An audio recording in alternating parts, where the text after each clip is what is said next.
Hello အားလုံးမင်္ဂလာပါကျွန်တော်တို့ min ထပ်ဖြစ်တယ်ဒီနေ့ AI အကြောင်း social media အသုံးပြုခြင်းနဲ့ email gmail အသုံးပြုခြင်းအကြောင်းကိုအနေငယ်မျှဝေခြင်းတယ်ဒီနေ့ခက်မှာ AI ကအရင်ထွန်းကားလာတဲ့အခါမှာ AI ကြောင့်လူတွေက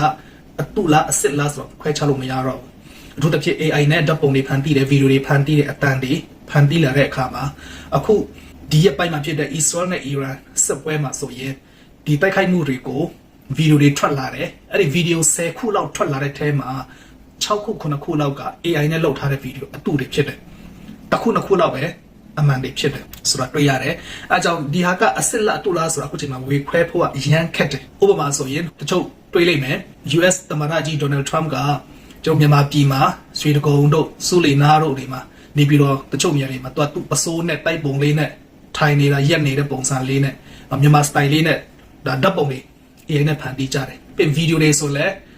အခုတွေ့နေတဲ့အတိုင်းပဲ interview တွေเนาะအခုတလုံးမှအရန်ထွက်တယ်ဟာဈေးနားတွေမှာတယောက်က interview တယောက်ကလုပ်တယ်အဲ့ဒါလည်းဗီဒီယို AI နဲ့လုပ်ထားတယ်ပြီးအတန်တွေမှာဆိုရင်လည်းတရုတ်ရဲ့သမ္မတရှီကျင်းဖျင်းကနေသူစကားပြောတယ်မြန်မာလိုစကားပြောတယ်မြန်မာအတန်နဲ့ဒါပေမဲ့အတန်ကတော့သူ့ရဲ့အတန်ပဲဒါပေမဲ့မြန်မာစကားကိုပြောတယ်ဆိုတော့เนาะအဲ့လိုမျိုးအတန်လေးတွေပါသူ့တွေထွက်လာတယ်အဲ့ဒါကြောင့်တချို့ဗီဒီယိုတွေတချို့ဓာတ်ပုံတွေကကြတော့အတုနဲ့အစစ်ကခွဲခြားလို့မရတော့ဒါပေမဲ့ဒီဟာကိုခွဲခြားနိုင်ဖို့ကအတွေ့အကြုံတွေလိုတယ်ဥပမာပေါ့အရင်ငလင်တွေလုပ်တဲ့ချိန်မှာလည်း AI ဗီဒီယိုတွေအများကြီးထွက်တယ်အဲ့ချိန်မှာခွေးကကလေးတွေကိုခြီတဲ့ဟာဗီဒီယိုတွေထွက်လာတယ်အဲ့ဒါကျတော့တချို့တွေဟာဒီခွေးတော်တာပဲလို့ပြောတယ်ဒါပေမဲ့သူက AI နဲ့လုပ်ထားတာ AI နဲ့လုပ်ထားတာဘယ်လိုသိရလဲဆိုတော့နံပါတ်1က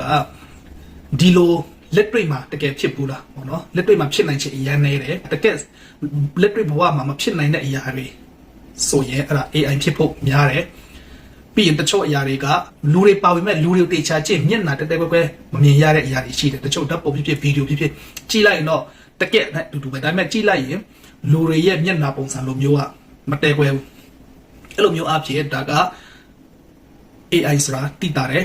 တချို့တွေဆိုရင်ဟိုမှာဖန်ခွက်တစ်ခွက်ကိုသူကလီးလိုက်တယ်ဖန်ခွက်ထဲမှာ chocolate ရှိတယ်လီးထဲတဲ့အခါမှာပထမလီးတော့ကတော့ဒီဖန်ခွက်ရဲ့ဒီအနားတွေကစကုန်ပါတယ်ဒါပေမဲ့ဖြတ်ပြီးတဲ့ချိန်မှာဒီအထက်ကနားကမပြတ်ဘဲနဲ့ပြန်မပြတ်ဘဲနဲ့အဝဟာတွေပဲပြတ်သွားတဲ့ပုံစံမျိုးပေါ်နေတယ်အဲ့လိုမျိုးလေးကွာတေးတေးချာချာကြည့်တတ်မှပဲ AI မှတိတာတယ်ပေါ့နော်အဲ့လိုမျိုးခက်ဖြစ်နေတဲ့ကြောင့်တော်တော်လေးမယိုဆိုင်ရမဲ့ကာလဖြစ်တယ်ပြီးရင်တကယ်လို့ကိုကဒီလိုမျိုးအတွေ့အကြုံလည်းမရှိဘူးပေါ့နော်တချို့တွေအတွေ့အကြုံနဲ့အတွေးခေါ်ဆိုတာကဥပမာခုနပြောတဲ့သမ္မတကြီး Donald Trump ကဒီမြန်မာပြည်ရဲ့နာမည်ကြီးတဲ့နေရာတွေမှာသူကပစိုးနဲ့တိုက်ပုံနဲ့ဓာတ်ပုံထွက်လာတယ်လုံးဝဟိုရန်ကုန်အကြောင်းမသိဘူးတဲ့သူတွေဆိုရင်တော့ရုံကောင်းယုံနိုင်မယ်ဘာဖြစ်လို့လဲဆိုတော့လုံးဝတကယ်ဓာတ်ပုံရိုက်ထားတဲ့အစစ်အတိုင်းပဲဆိုတော့ဒါပေမဲ့ဘဟုတုတ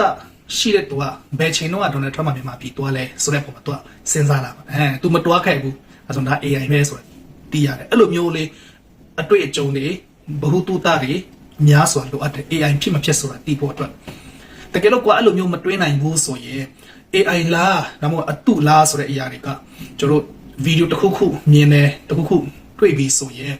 ဒါကိုခဏဆောင်ပြီးတဲ့ချိန်မှာတရင်ကြီးဌာနတွေကနေတက်လာလိမ့်မယ်တကယ်လို့ဒါဖြစ်ရမှတစ်ခုဆိုရင်တရင်ကြီးတဲ့ဌာနဥပမာ BBC တို့ CNN တို့မြန်မာပြည်ရဲ့တရင်ဌာနမြန်မာနိုင်ငံနဲ့အဝမ်းမှာဥပမာ DVB တို့ပေါ့နော် ERD တို့အဲ့လိုမျိုးတရင်ဌာနတွေကနေတက်လာမှပဲဒါတကယ်အမှန်ကန်ဆိုပြီးတော့ပဲယုံလို့ရမယ်ဒါကဟိုချက်ချင်းတွေ့တာနဲ့တကယ်လားဖန်တီးထားလားဆိုတာမတဲကွဲနိုင်တဲ့သူတွေအတွက်အဲ့လိုမျိုးတရင်ဌာနတွေရဲ့ပြောကြားချက်ကိုစောင့်ရမယ်တချို့အကြောင်းအရာတွေအတွက်ပေါ့နော်အဲ့ဒါကြောင့်ဒီဟာကိုမတဲကွဲတတ်ရင်ကောင်းကောင်းမဝေဖန်နိုင်ရင်အလင်ခံရတတ်တဲ့အခုချိန်မှာဆိုရင်တချို့တွေက message တွေအတန်တူတွေနဲ့ကိုယ့်ရဲ့အမျိုးကိုယ့်ရဲ့မိသားစုထက်တယောက်ရဲ့အတန်လိုမျိုးနဲ့ message တွေဝင်လာပြီးတော့ပိုက်ဆံခဏလေးလွဲပေးပါလားပါညာဆိုတော့အဲ့လိုမျိုးဖြစ်လာတဲ့ခါကျရင်ကိုကတတိဝရိယနဲ့ရှိပြီးတော့တကယ်ဟုတ်မဟုတ်ကိုဖုန်းဆက်ပြီးတော့အရင်ဆုံးပြန်မေးတာတွေတေချာစစ်ဆေးတာတကယ်ဟုတ်မဟုတ်ကိုတေချာအရင်ဆုံးစစ်ဆေးပြီးမှလှုပ်ဆောင်မယ်ဆိုရင်လိမ့်လည်မှုအန်တရာယ်ကနေအများကြီးလွတ်မြောက်သွားနိုင်မယ်ဆိုတာအကြံပေးခြင်းနဲ့ပြန်နောက်တစ်ခုက social media မှာအများစုက Facebook သုံးတယ်ပြီးရင်တချို့က S တွေသုံးတယ်ပေါ့နော်ဒီနေရာမှာ Gmail နဲ့ဖြစ်အကောင့်ဖွင့်တဲ့အခါမှာနာမည်ပေးတဲ့အခါမှာနာမည်ကနံပါတ်1အရေးကြီးတယ်နာမည်က ဥမာကျွန်တော်က Mintet ဆိုတော့ Mintet ဆိုရင်ကျွန်တော်ရဲ့ Facebook မှာ Mintet ဆိုတဲ့ဟာကအပြည့်စုံပါရမယ်ဒါလို့ကျွန်တော်ကြိုက်လို့ Mintet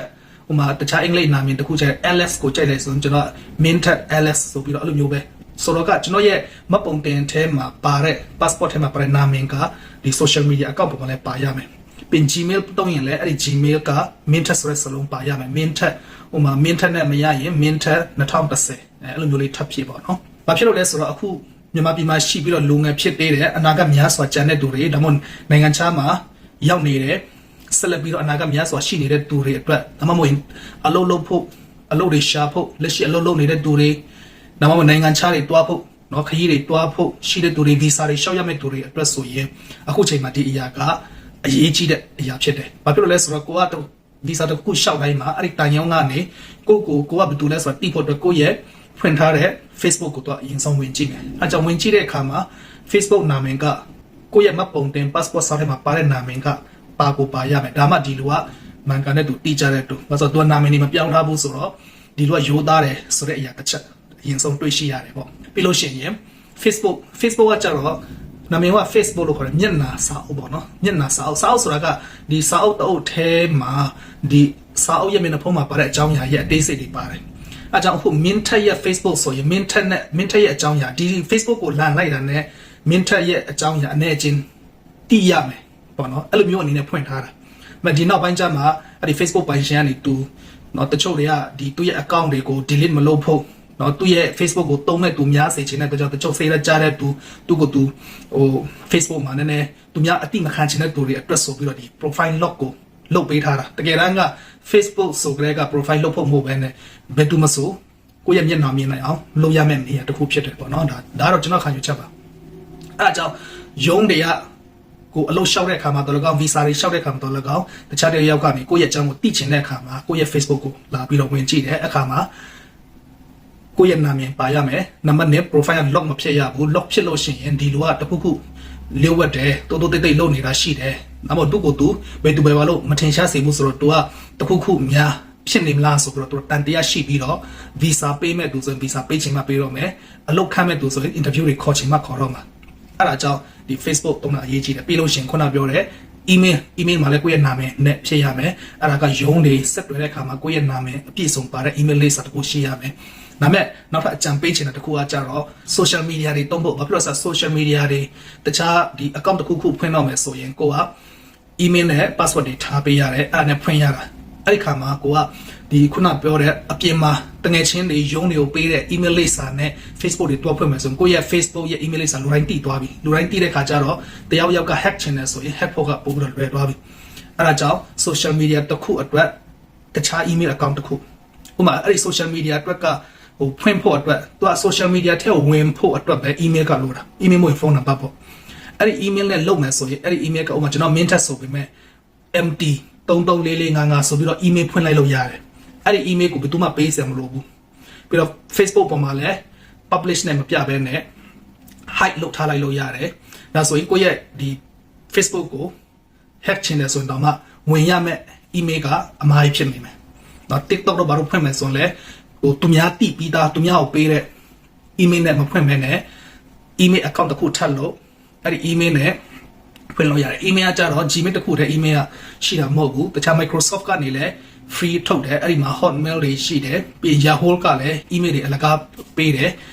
အဲ့မှာ Yahoo mail တွေလည်းလုပ်လို့ရတာဖြစ်တယ်အဲ့ဒါကြောင့်ဤပညာတိုးတက်ပြီးတော့ AI ခက်ထဲမှာလူငယ်တွေကိုယ့်ရဲ့အနာဂတ်ကိုကောင်းကောင်းမွန်မွန်နဲ့ရှောက်လာနိုင်ဖို့အတွက်ဒီညလောက်အကြံပေးခြင်းနဲ့မြင်မြန်ချင်တာဆွေးနွေးချင်တာရှင်ကြော comment မှာပြီးတော့လာပြီးတော့ဆွေးနွေးလို့ရတယ်လို့နောက်ပိုင်းဒီလိုမျိုးမျှဝေစေချင်တဲ့အကြောင်းအရာတွေရှိနေဆိုရင်လည်းလာပြီးတော့ပြောပြပါမျှဝေပေးမှာဖြစ်တယ်အားလုံးကျေးဇူးတင်ပါတယ်